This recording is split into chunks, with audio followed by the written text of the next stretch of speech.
لله رب العالمين وأفضل الصلاة وأتم التسليم وعلى آله وأصحابه وسلم تسليما كثيرا. أشهد أن لا إله إلا الله وحده لا شريك له وأشهد أن محمدا عبده ورسوله صلى الله عليه وعلى آله وصحبه وسلم تسليما كثيرا. أما بعد. This is the Aqeedah wa Fiqh wa Fatawatu al-Imam al-Mujaddid al-Muhaddith al-Faqih لديار يمنية وهو أبي عبد الرحمن مقبل بن هادي الوادعي الحمداني اليماني رحمه الله تعالى. ونسأل الله أن يسكنه الجنة فردوس أعلى وأن يجزيه عن الإسلام والمسلمين وأن حيا دعوته على وجه الأرض في أمصار بإذن الله تبارك وتعالى. آمين. May Allah subhanahu wa ta'ala give us tawfiq. Tayyib, inshallah. Tonight we want to kind of continue sort of in the same direction as the last class. The last class, remember, we took the issue of ru'ya al-hulam. Ru'ya al-hulam. We said ru'ya normally means that's from Allah subhanahu wa ta'ala, from the word ra'a, what you see or what you know from your fi manami, in your dreams. Noam, sleep. Manami, your sleep. And hulam, then that's either from you or shaitan. So I guess you could say dreams that have some type of meaning to it, of inspiration or type of warning about something good, or warning about something bad, that's from Allah Azza wa Jal only. And then you have nightmares, if you want to say in English, or some type of, what we would say, dream because of something on your mind, your conscious, something, whether it's you're thinking about it, you've seen it in a movie, you've seen it somewhere, or something because of something that you ate, or the jinn comes and while you sleep, he goes inside and puts this whole thing of a story of a image as some type of issue for you to see in your sleep. So that's normally when this is hulam. So we took that. The Shaykh was asked, rahimahullah ta'ala, is it sahih? What does he say about the idea or the statement that a person can see Allah Azza wa Jal in their sleep? And the Shaykh was asked about some statements where the people, they said that a person seeing his Lord, the Prophet ﷺ actually mentioned this word, ala ahsan, yani surah, that you see Allah in the best yani image ever, the most perfect image ever. And of course, it's talking about in real life, that means in the hereafter, but some have said also, is it possible in a dream? The Sheikh was asked, and he said, there's nothing that will prevent a person from seeing Allah in a dream. However, shaitan yani, will make you think that Allah Azza wa Jal came in the form of a rock, as some people did, or in the form of this and that. So you will only just see something beautiful, you couldn't describe it, and it will be mentioned in the dream that, you know, that was your Lord, or Allah Azza wa Jal will mention something in the dream towards that idea, something like this. And then the next time we took the issue of seeing the Prophet in the dream. Seeing the Prophet, alayhi salatu salam, in the dream. And from that segment, we talked about other things you see in the dream. We mentioned rats that are black, primarily or brown. They have a meaning. Mainly destruction, something bad, something deceitful, something bad or spoiled. We said if you find them in your kitchen in a dream, moreover in the refrigerator, that means someone's trying to spoil your provision, stand between you and your provision. Provision here means your money, your what you use to buy food, drink, anything of worldly gain in that category is considered what someone would be trying to stand in the way of. We said the white rat would mean somebody who was distrustful, be it male or female. A white rat shows someone is not trustworthy or promiscuous or not faithful in the relationship, etc. Like this. We said that that the water, we didn't say water, we said milk, astaghfirullah, could mean knowledge, it could mean prosperity. For a woman, it could mean she's going to be fertile. For a person, drinking milk could mean they're going to gain some knowledge. Milk could also mean something that's pure and not destructful now. Like in the Hadith of Salam, when Jibril came to him with 2 glasses. One had wine, one had milk, 2 drinks. And the Prophet took the drink of milk, and Jibril said, Alhamdulillah, you chose the milk, because had you chose the wine, your ummah would have been destroyed. Yani, Wallahu musta'an, with regards to the wine. So we mentioned milk. We also mentioned teeth. If a person sees his or her teeth falling out in the dream, it can mean someone close, a relative is sick that may die, or it can mean some person is going to come into some wealth.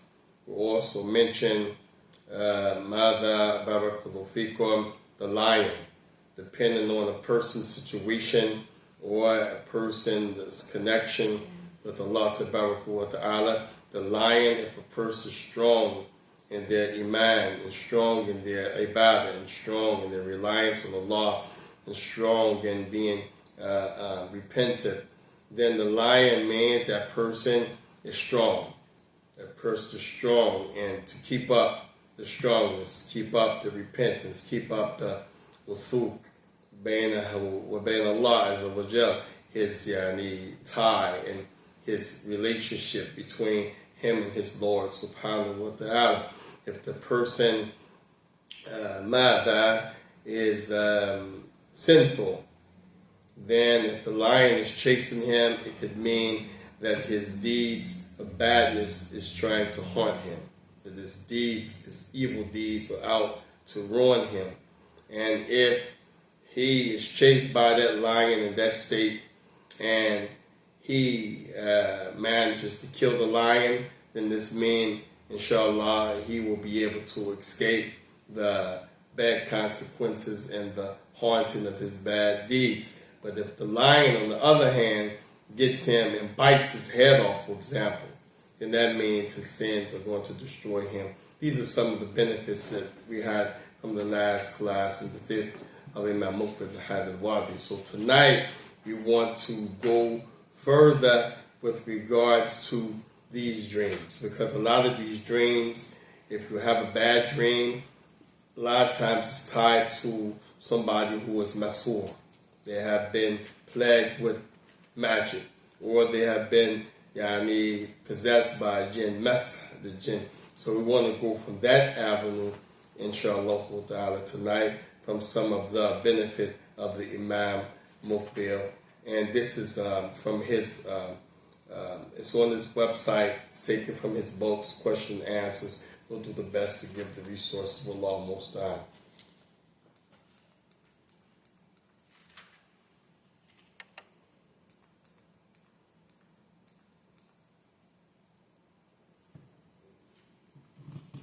So we're taking from the section of the Sheikh's book, from the Sheikh's website, but this is also transcriptions from his teachings. And so it's going to be mentioned tape number this, tape number that, because this was during the era of cassette tapes. Now they have digitalized it, so you can go to his website, play it, You can go to this website, download it. You can go to this website and it's written in Arabic. You can read it. So I'm just going to read you what's been said. So it's Fatawa. If you go to this website or if you go to any of his books, because he has much more Fatawa, but they gathered his Fatawa in a single volume.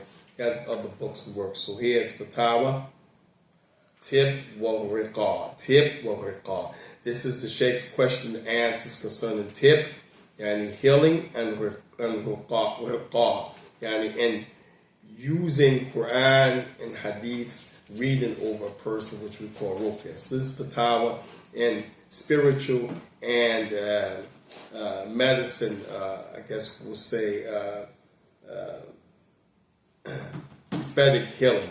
Now, prophetic healing and ruqyah. This is his Fatawa.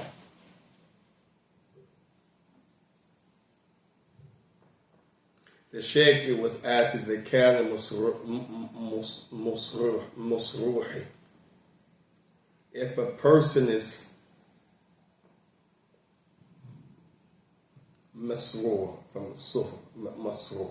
Tayyib, إذا كان مسحور, let me get this word, mas'hur. So if a person has been, the word sahara is sihr. So mas'hur, the one who's been plagued with sihr. So the question has been asked to Sheikh, if a person, it has been clear that that person has been plagued with sihr, magic,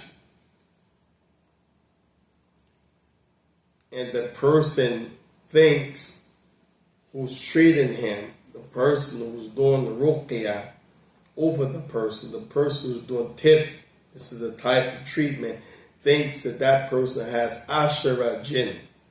Ashara jinn. He has 10 jinns in him. It said, مَا مَانِعَهُ أَنْ يَقُولْ هَذَا فِيكَ. Then is there anything that would prevent a person from making such a statement to the one who's sick when they're being treated by that person? Is it from the etiquette? Should a person say that if they think that while he's the one giving the treatment to the person or not? So this the statement of the Sheikh, we're going to, how many people? He said that ziyarat 5,159. So a ziyarat means how many people went to the Sheikh website after his death. His students keeping this website up. How many people went to the website and looked at this benefited from it? 5,129. That's a lot of people benefited from this fatwa of the Imam.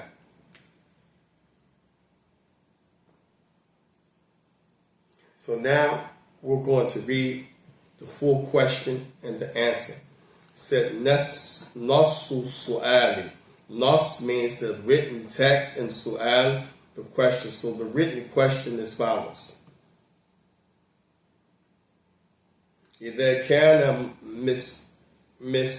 مشهور, if there's a person who's been afflicted with magic, وفيه عشرة يعني من الجن, and the one who's doing the treatment thinks that the one who's doing the treating, thinks that that person has 10 jinn in him or her. فَمَا الْمَانِعُ, what, and is there something that will stop or suggest not to mention that type of statement to the one who's being treated? من أن يقول له فيك عشرة من الجن. Is there anything that will suggest that will stop that person, hold that person back from saying, you know what, I think you have 10 jinn in you? And that person, he says, وَأَنَا صَادِقٌ فِي هَذَا, and I'm truthful when I say that. Why is the wording being like this in the question? Because this has happened before. A person has read over a person and he gave his opinion, and the person was denying that, saying, no, no way, and said, no, I'm telling you the truth. We have 10 jinn. That's just why the question is opposed to the shaykh like this.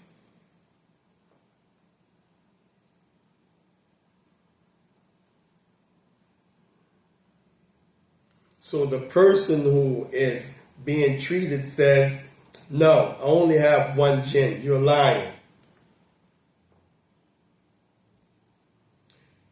While the person who's doing the treating thinks there are 10. This is the question. Should it be said? Is there anything that suggests not to say it?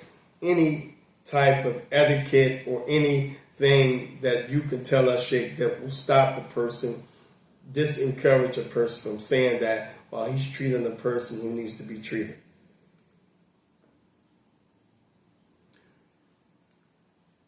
Nusul Ujaba. Now the Sheikh reply. The Sheikh said, وَلَا يَلْزَمُ. It is not necessary. And تَقُولُ لَهُ. And to say to that person,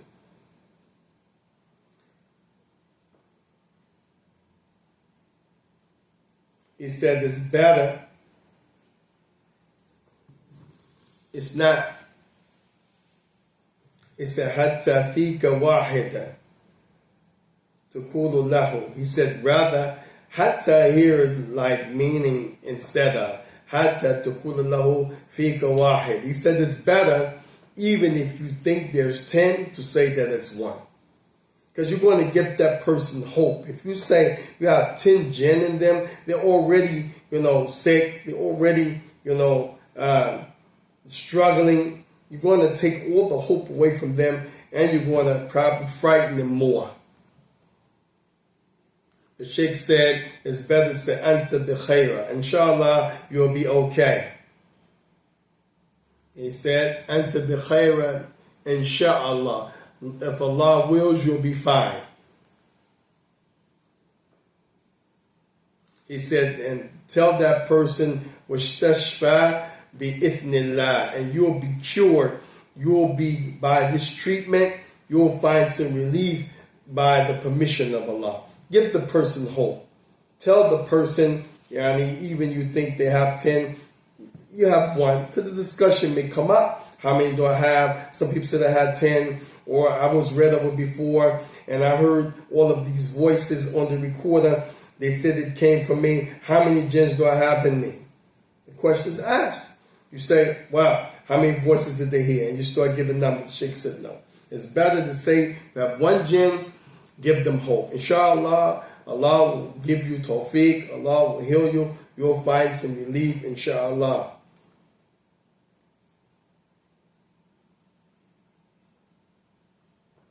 He said, هنا التب في غاية this is the best.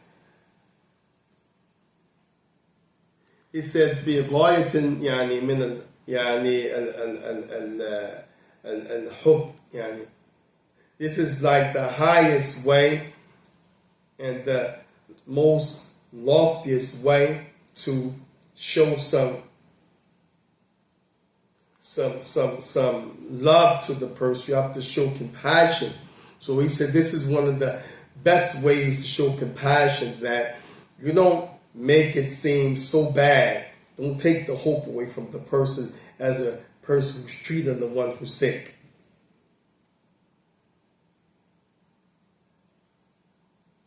He said the same thing to the point that a person can come and that person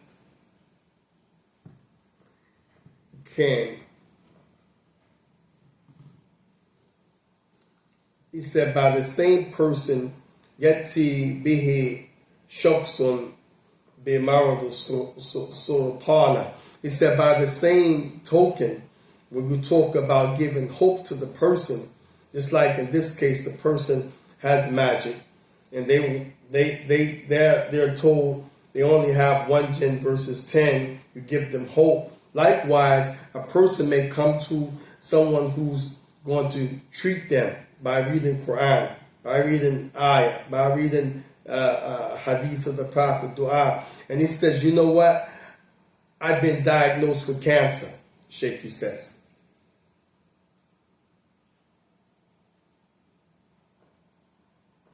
But that person doesn't feel, that person doesn't feel that he has cancer.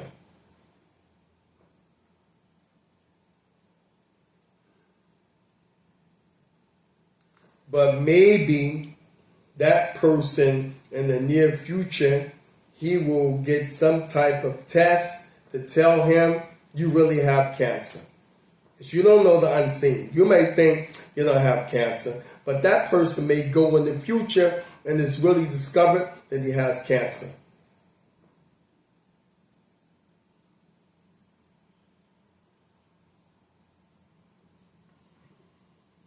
He said, likewise, the same way, and what the Sheikh is saying here, that sometimes people can have an ailment like cancer, and they really don't have cancer from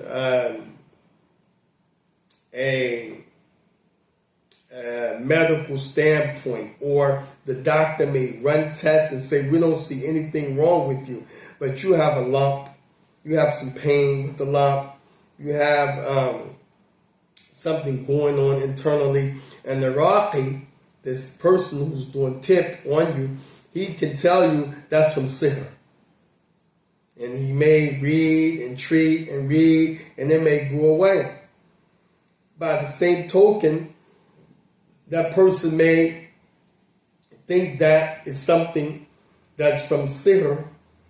He's been given the sickness through magic, but it's not. And when that person goes to the doctors really can see in the test, can uncover with the different types of technology that the person really has cancer. So the Sheikh is making the same reference to the one who's doing the ruqyah. Give the person hope. Don't jump the gun. Don't be so hasty to tell a person what you think to the point that you're going to take the hope away from that person. Sheikh said, by the same token, the jinn can trick you to make you think that there's more than one jinn in a person. He said, because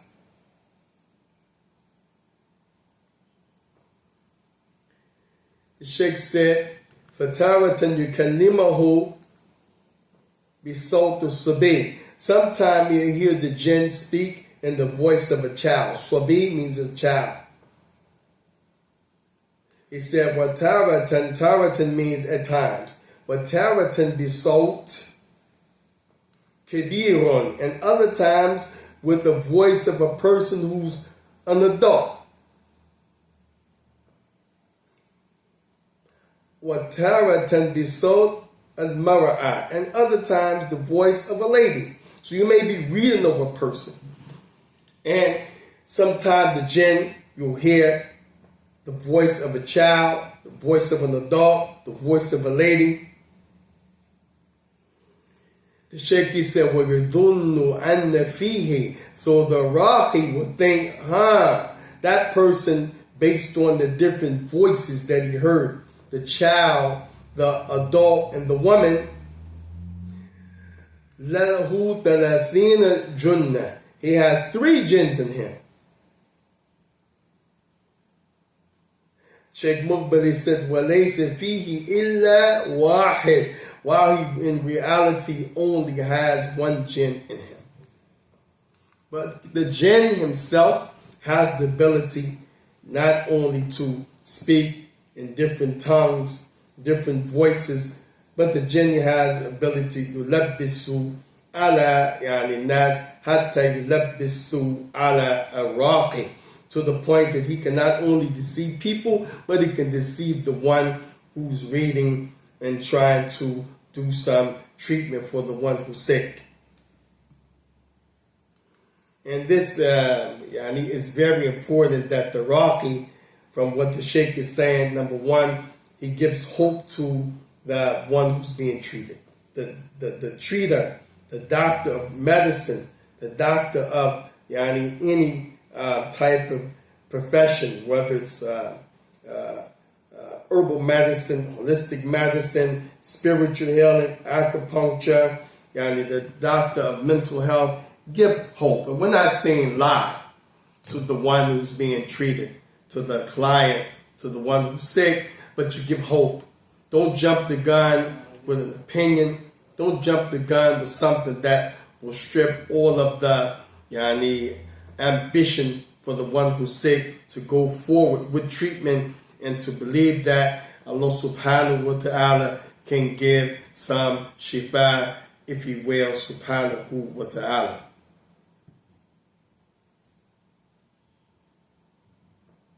He said, so the shaitan will play with a person.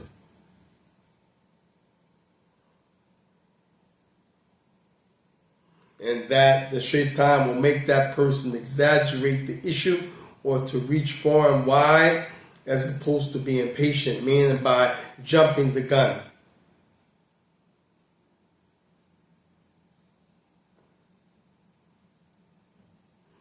And the Sheikh advises that people who are in this business of trying to treat people who have magic or been touched by jinns or evil eye or envy, that person doesn't use a lot of time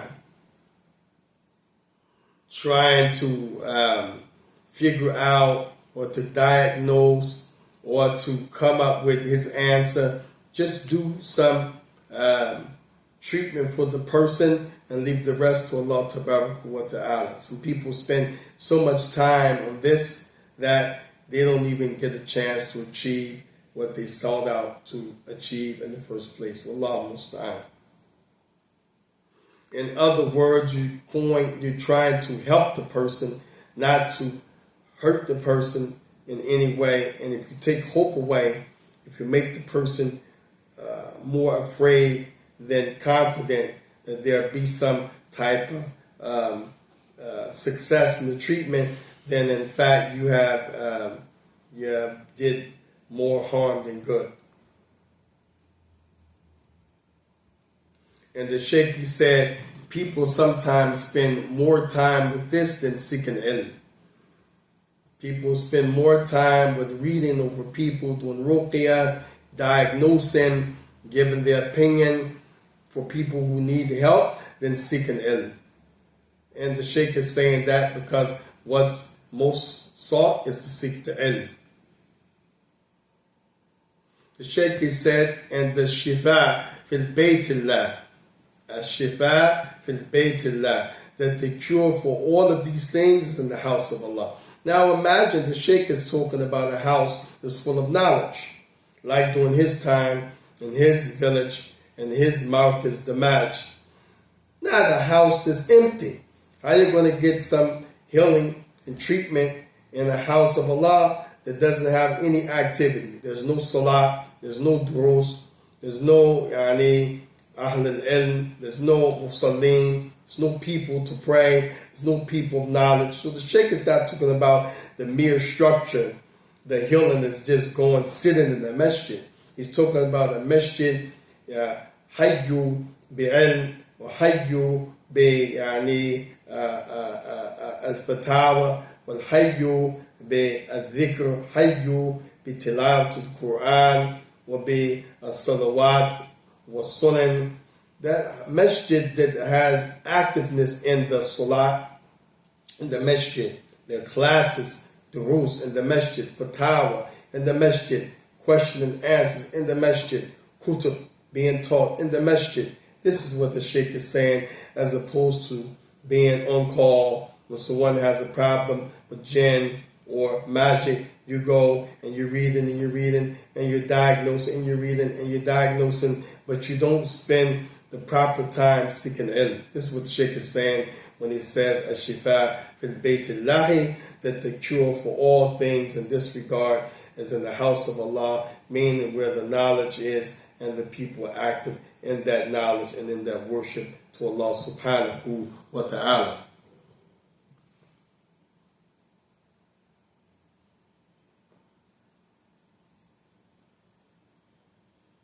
The Sheikh, he says, that the cure is not only in the house of Allah, but that the people and the jinn connect themselves to the house of Allah subhanahu wa ta'ala. وَنُوَاسِلُوا يعني الإنس والجنس لبيت الله سبحانه وتعالى. And this is something we can't even imagine in the countries where we live because it's unheard of. But the Sheikh is talking real talk.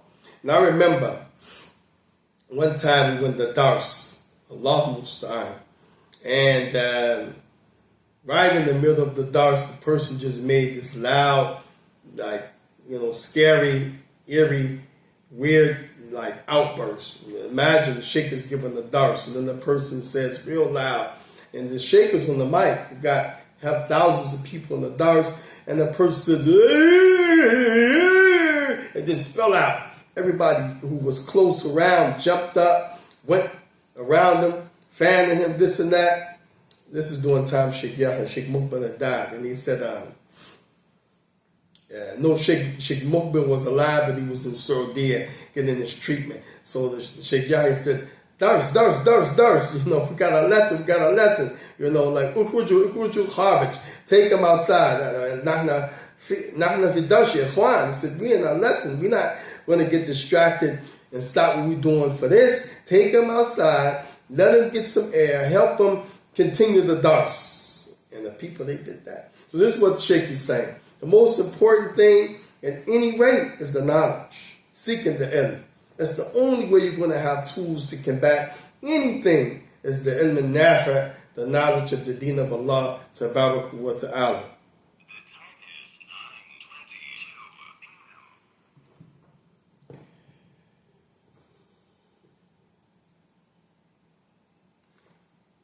They said, if you want to go back and see this written, go back to the Sheikh. He has a book, Maraja, yani Kitab. Go back to the Sheikh's book, Gharat al-Ashrita. The book is called Gharat al-Ashrita, where they took and they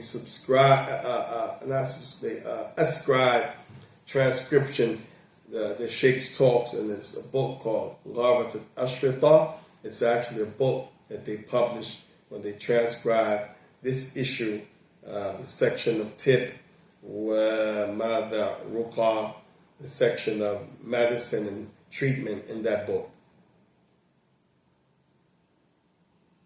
It's 1/381, volume 1, page 381, Ghayat al-Ashrita. Naam, Shaykhana Imam Muqbil.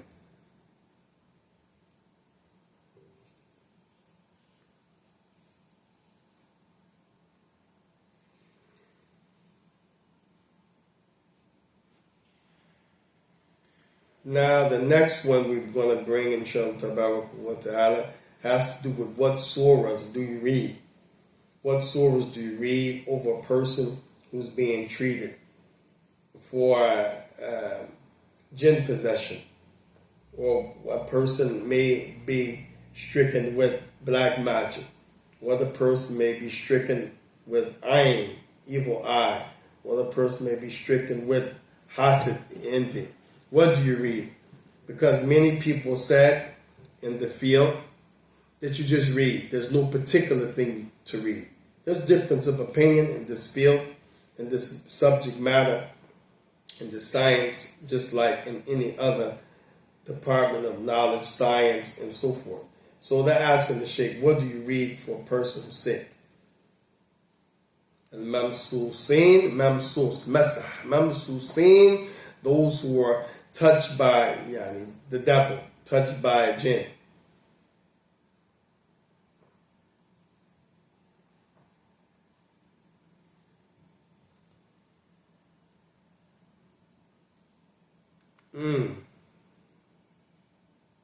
And is it permissible to burn the person, burn the jinn, if he enters the person? Is it permissible to burn the jinn if he enters a person? So two things. What do you read in person's mamsul scene? He's possessed. Or in this case, and the Sheikh is going to answer it, you'll see. The question is, what do you read if a person's possessed? But the Sheikh, the way he's going to read it, you're going to find he's going to say more than a person that's possessed. He's going to give you more than that. It's going to include if a person has been stricken with magic, a person stricken with some evil from the ayn, hasad. He's going to give a complete answer.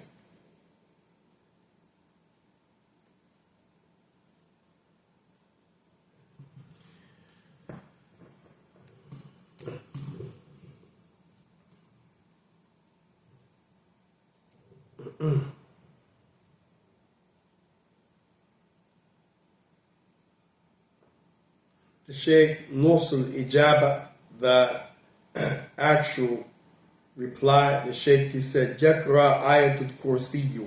Yakra ayatul kursi. Read ayatul kursi. That's the first thing. لأنه أعظم آية في القرآن كما جاء في الصحيحين من حديث عبادة ابن صامت رضي الله تعالى عنه حينما سئل حينما سأله النبي صلى الله عليه وسلم أي أعظم آية في القرآن, when the Prophet asked him, what is the greatest ayat of the Quran? What is the greatest ayat in the book of Allah? So,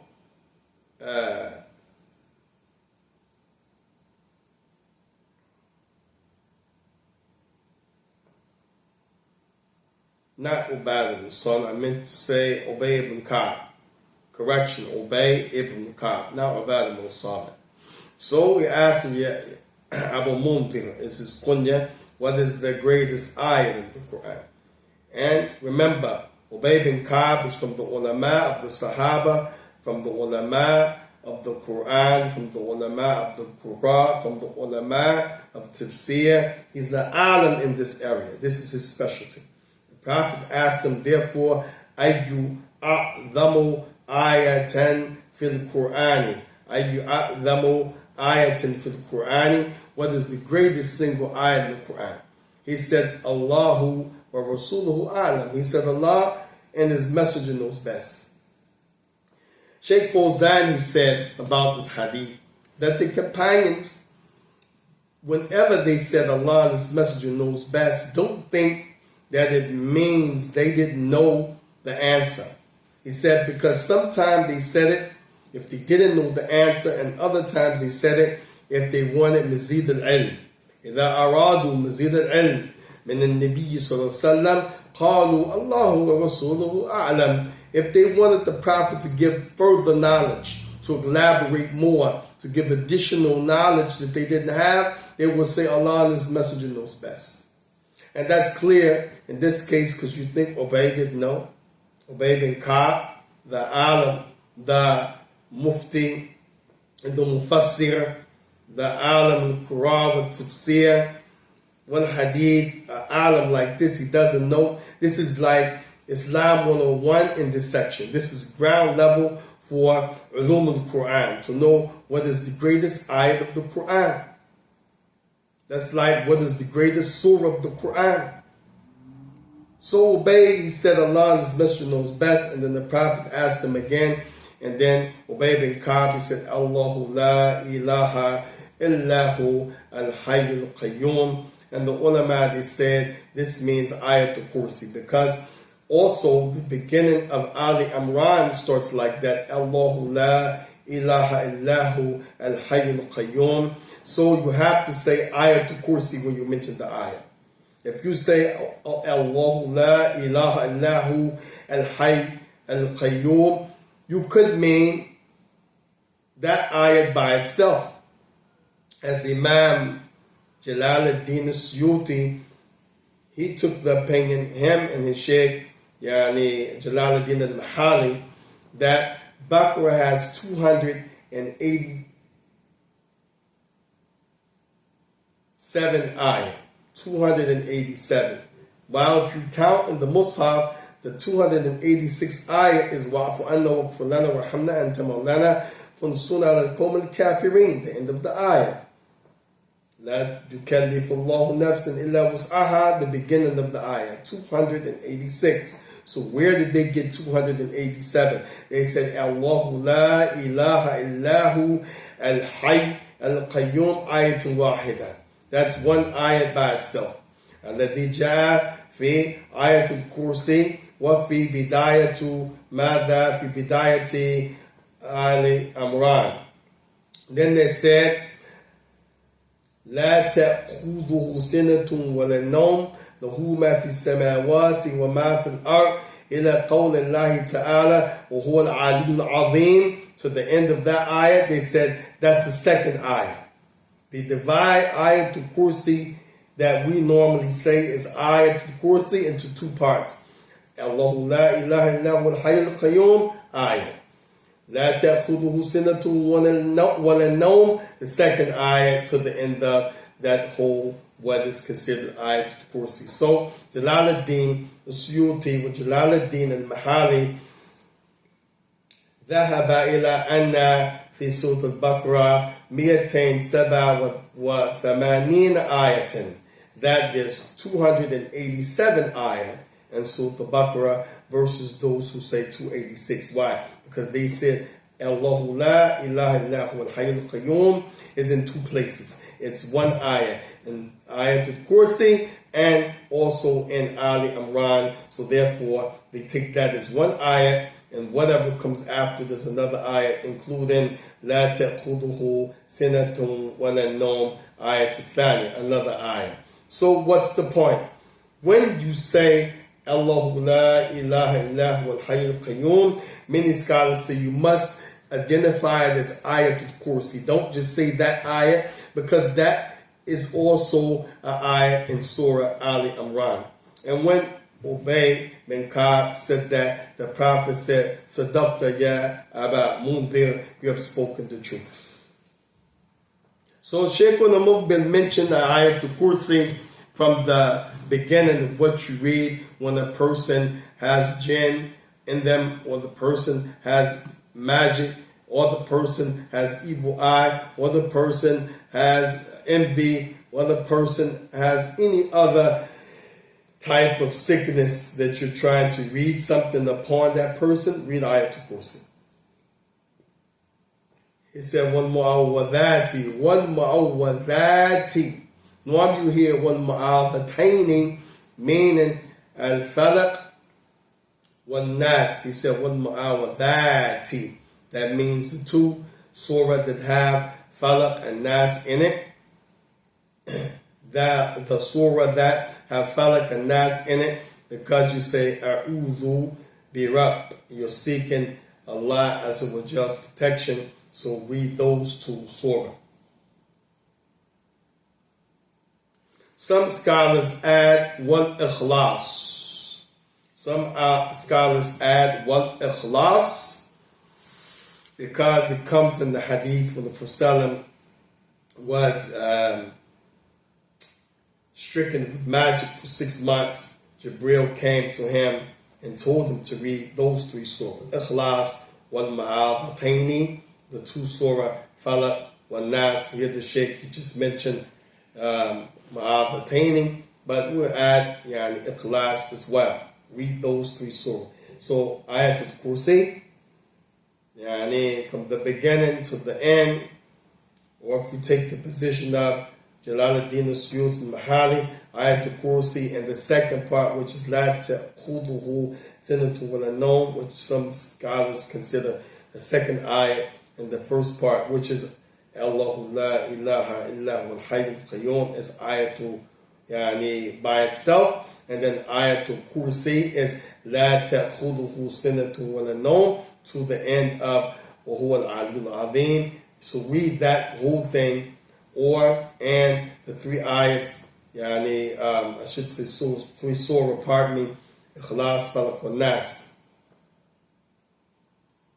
The Shaykh said, وَمَا دَعَفَ siha. And what ayats talk about weakening the magic. Any ayat that talks about weakening the magic, read it. Like Allah subhanahu wa ta'ala say, Inna Allaha sayubatiluhu. Inna Allaha sayubatiluhu.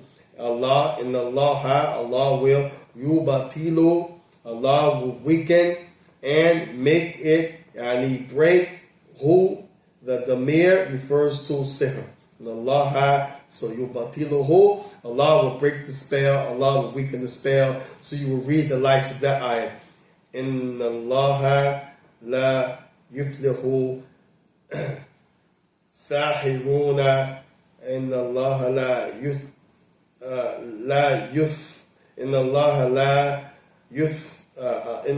la yuflihu as-sahiruna haythu ata. Inna Allah sayubatiluhu.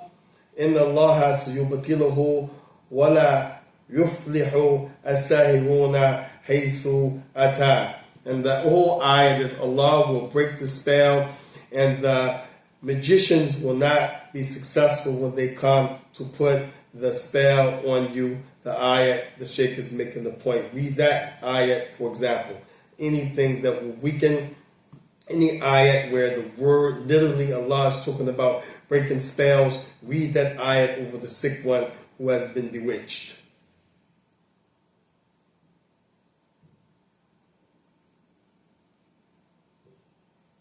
And also you read any ayat that mentions a da'f al-shaytan, that the shaitan will be defeated, that the shaitan is weak, like Allah just said, inna kayd al-shaytan, inna kayd al-shaytani kana da'ifa, inna kayd al-shaytani kana da'ifa, and the plot and the plan of the devil is weak.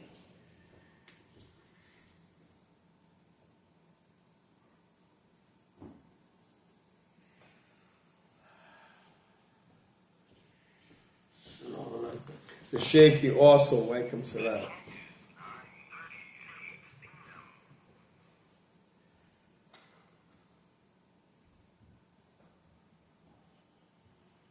He said also those people that were sick,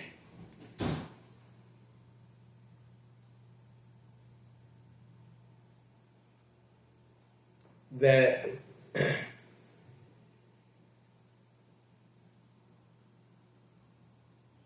those people that are sick, that are being treated, the Shaykh, he said, it is not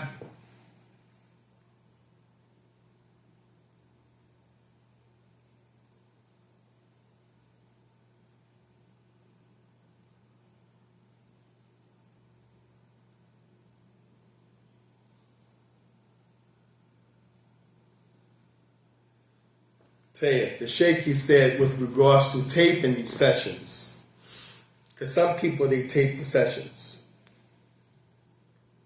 The Shaykh, he said, as it relates to taping these sessions, a person is sick, he's going to say stuff, you're going to hear voices. He said, taping that and showing that to their family, to the women, to the children. So a man is sick, the session is taped, and then that tape, that recording, that whether it's sotiyan or video, if it's video or audio, the Shaykh said, be aware that if you show that to the person's family, they get a hold to it and see that live footage, and they're not there to witness it, you may fill their hearts with fear. You may fear their hearts with fear.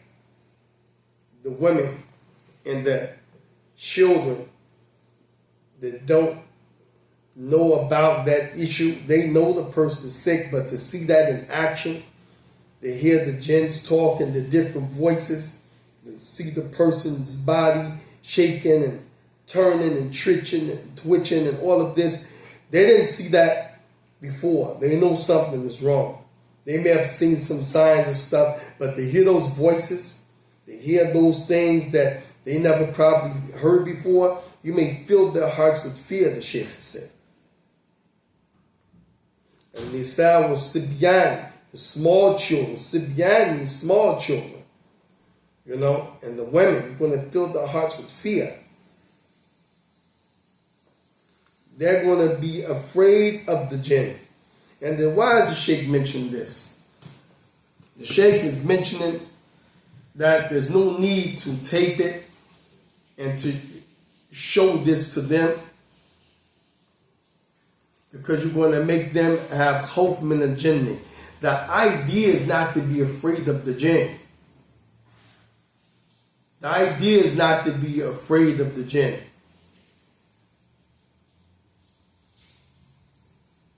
The idea is not to be afraid of the jinn. That's why he said you're going to feel the hearts. He didn't just say khawf, he said khawf min al-jinn, from the jinn. Allah has just said, وَلَا تَخَافُوهُمْ خَافُونِي. Don't be afraid of them. إِنَّ ذَلِكَ يَخَوِّفُهُ أَوْلِيَاءَ الشَّيْطَانِ.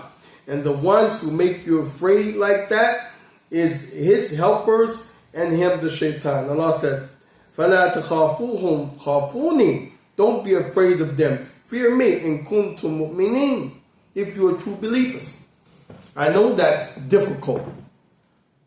We're talking about the spiritual world. We're going to talk about the unseen. And we're going to talk about seeing stuff that, is strange. When we talk about the issue of not knowing the nuances of this, they said, some of the scholars used to say,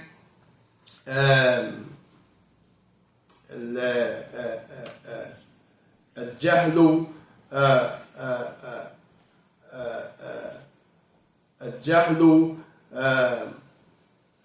what is the statement?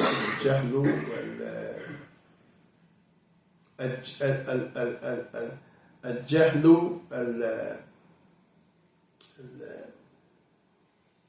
العدو ما جهله العدو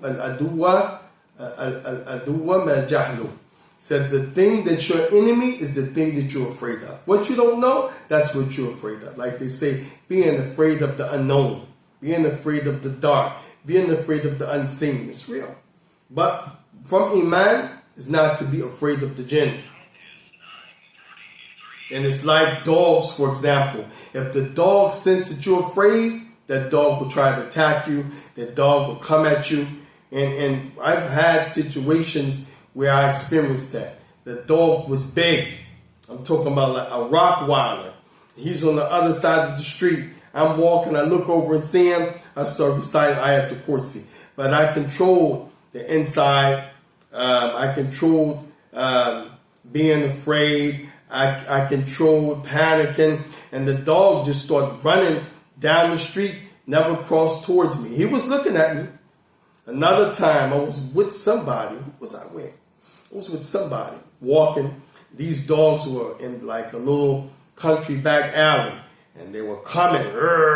And I kept acting like I was bending down to pick up something to throw at them. Get back, get back. And I was reciting Ayatul Kursi, and eventually the dog just went away. It might have been my family with me.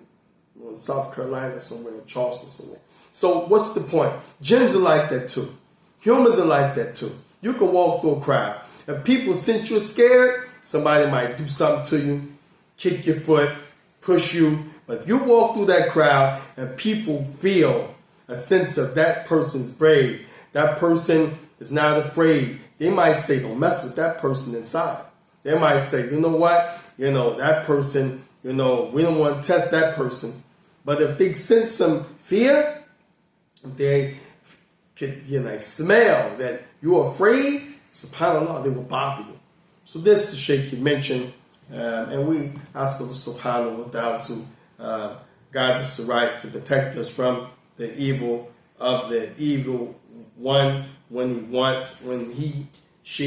want to put magic on you. We ask Allah to protect us from magic of all sorts, all types, and from the sahirun haythu ata, and the evil magicians when they appear. We ask Allah subhanahu wa ta'ala to protect us from magic. And if we're stricken with magic, to yubatilahu, break its spell. We ask Allah subhanahu wa ta'ala protect us from masa jinniyah, from the being possessed of jinns. And if something happens to us with jinns, to cure us of it. We ask Allah Tabaraka wa Ta'ala protect us from the evil eye. And if we get stricken with the evil eye, cure us from it. We ask Allah Subhanahu wa Ta'ala protect us from envy. And if we're stricken with envy, protect us from it. And if we're stricken with it, heal us from it. We ask Allah Subhanahu wa Ta'ala belief in Him, to fear Him, and not to fear the shaitan and his troops. Wallahu musta'an. From amongst the jinn and the mankind. هذا صلى على نبينا محمد وعلى آله وصحبه وسلم تسليما كثيرا.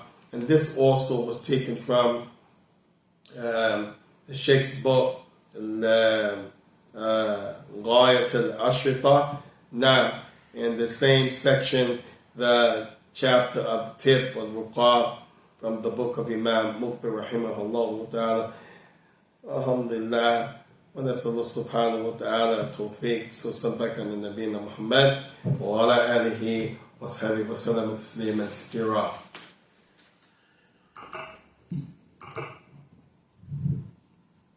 تفضل. الله أكبر الله